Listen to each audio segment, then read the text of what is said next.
Ivy and the Wicker Suitcase. It's so simple what it is. It's just a book, and it's an audio drama. Because there's a little disc inside. It's not this one. But it's just a little 62-page book. It's like an illustrated book. Has the lyrics. It doesn't really tell the story. You kind of have to listen to it. But you can tell what the story is. But I'm not going to tell you the story. I'm not going to tell you the story about this. But I am going to tell you the pre-story. It's a poem called The Backstory Ballad of Ivy Wire. So this tells you a little bit.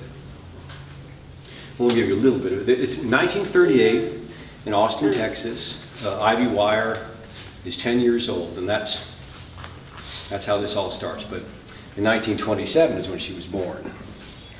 Okay.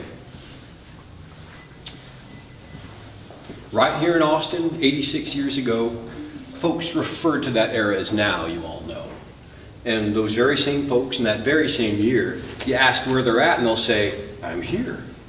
So here and now I shall tell something wild. And it starts with the birth of a startling child. 10/23/1927. Ivy Wire tipped the scales at 10 pounds 11.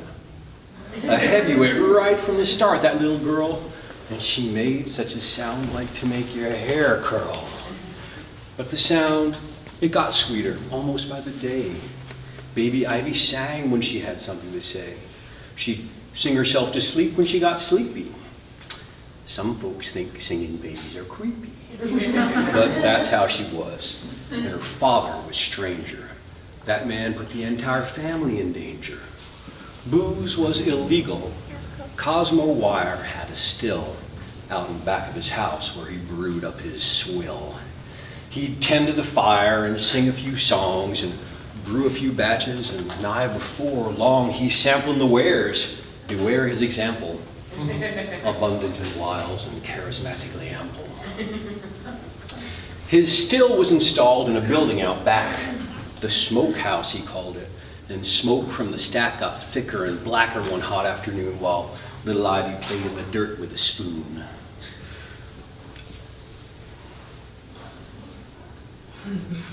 Little Ivy played in the dirt with a spoon.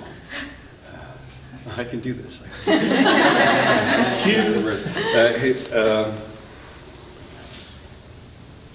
Smoke got thick. Yeah, okay, that is about it. A little Ivy, okay. Her mama had run into town with a goat. Her daddy was beating a fire with his coat, heaving buckets of water till he hollered, I fold, let's hightail it, darling. And he grabbed a hold of his sweet little Ivy, gazing over his back as he ran like the Dickens from that flaming shack. The explosion was heard all the way to UT. The most beautiful thing Ivy ever did see.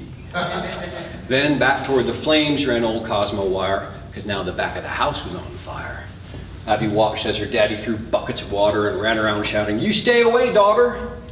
Soon Ivy's mama, she runs up the drive, looking like she's gonna skin him alive. Where is she, cried Celia, my sweet Ivy Wire? She's over there, darling, just watching the fire. So Celia and Cosmo threw water and groused until the fire was entirely doused. The firemen came, said the house was okay. The police came and took Cosmo away. Now the judge allowed before Cosmo's trial that he could go home for a little while. So Celia and Cosmo replaced the bird siding. He painted it white and then run off into hiding. The sheriff said, Celia, where did he go? And Celia said, Otis, now how should I know? Poor Ivy, she missed her old daddy dearly. But tragic disasters did not happen nearly as much while Cosmo Wire was away, off on the run for a year and a day. So Ivy was 4. She was up in her room, and she heard a soft voice coming out of the gloom. Her father was singing as sweet as can be out in the dark underneath the peach tree. Celia ran out, she brought him inside, and they hugged, and they yelled, and they laughed, and they cried. And the three of them sat in the dim candlelight while Cosmo told stories for half of the night. The candle burnt out, and they all went to bed. Both Celia and Cosmo kissed Ivy's forehead. Then, after a breakfast of fried eggs and ham, Cosmo went to the police and said, here I am. Poor Ivy. She missed her old daddy dearly. And magical moments did not happen nearly as much while Cosmo Wire was away at Huntsville for 366 days. So, their lives took on a peculiar rhythm, some years without him, some years with him. He's home teaching Ivy to play the guitar, or riding the rails gone away and afar. So after a time, a young LBJ signed off on the dam out Marshall Ford way. For straight demolition, they knew who to hire, and rock blasting seemed to suit Cosmo Wire. The money was good, but Cosmo fell into some high-stakes games with some low-life men. Poker was Cosmo Wire's fatal flaw. Oh, how he loved that 5-card draw. He sat and he wagered. He hummed and he hollered. He ended up owing them $3,000. Now, these men were hard, bad-tempered and vile, but Cosmo could charm a deranged crocodile. If you boys could give me a generous reprieve, I'll pay you in full on New Year's Eve. Now Cosmo was in an impossible spot, and that's where his worst ideas were begot. He went to the bank to take out a loan, and Cosmo signed over the deed of their home. The man counted $3,000 in a pile, and this is for you, he said with a smile. Cosmo went home, changed his clothes, washed his face, put $3,000 in a wicker suitcase. He said, Ivy, Cecilia, I've got to leave. I worked the late shift this New Year's Eve. It was cold and dark and down by the tracks. Cosmo was hunkering down by a shack, and those bad-tempered men appeared all stumbling, skunk-drunken shouts and nonsensical mumbling.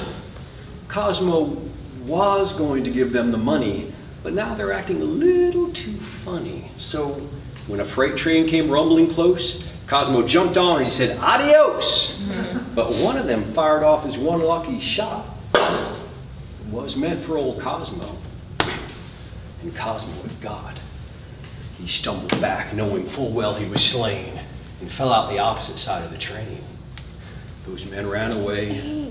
Cosmo took his last breath. He died a quick and a merciful death. And as he lay lifeless, his body still warm, a faint apparition arose from his form, up from his body and off the ground, till some primal force started pulling it down.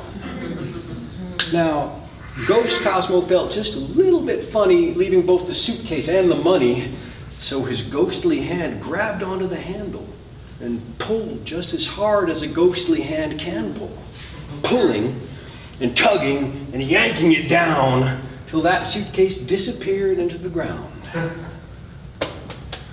The sheriff told Celia that Cosmo was dead, sour moon dangling over her head. The bitter wind blew at the rattling leaves. It was the worst ever New Year's Eve. On Monday, the banker man came to their home, and he told Cecilia about Cosmo's loan and the monthly note Celia would now have to pay, the first payment due in 21 days. 1938 put Cecilia through the ringer. And for Ivy Wire, too, it weren't no humdinger. The way kids talk sometimes can be pretty rough. The last day of school couldn't come soon enough. When that bell rang, Ivy yelled out, I'm free! And she sang all the way home and climbed up a tree. Later that night, the crickets were playing. And the summertime breeze set the curtains to swaying. The radio downstairs is playing the part where Ivy and the Wicker Suitcase starts.